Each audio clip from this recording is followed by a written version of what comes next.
Today we will be removing this fuel tank from a Boston Whaler Montauk.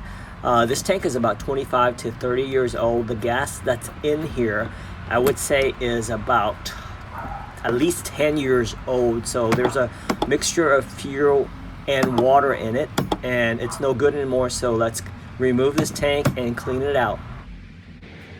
I will also be changing out this fuel sender.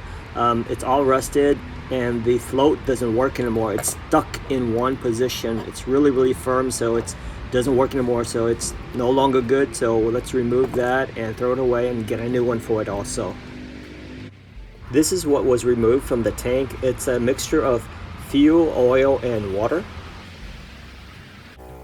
The easiest way for me to clean the tank and the insides of it is to use a pressure washer. Inside the tank there is a film of debris on the bottom due to the collection of the old gas, oil, and water that's been on the bottom. And I've determined that the easiest way to clean off the film that's on the bottom is to use a pressure washer to clean all of the inside of it.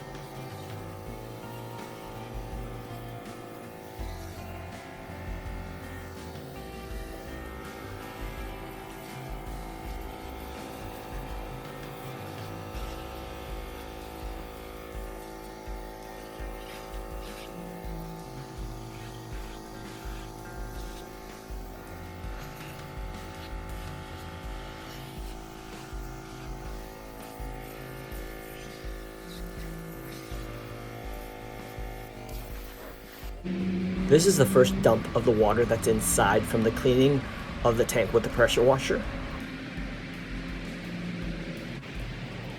And here is the third dump of the water that's inside from the cleaning of the pressure washer. Here you can see that the water is clear, unlike the first dump where it's cloudy and milky. So the inside now is clean.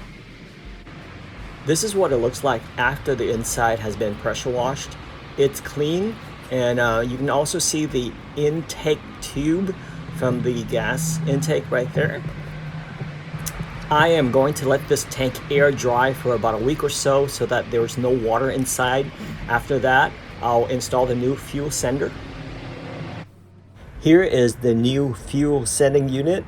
It's a Cuss brand made by a company in Florida, and it's really high quality, made out of durable 316 stainless steel and not Chinese junk, unlike the swing arm older style fuel sending unit. And here I'm testing it out, wiring it up to a battery and a fuel gauge.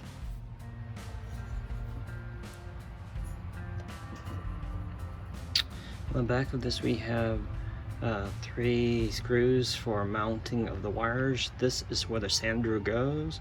This is the negative. And the one on the far right now that I'm pointing to is the positive.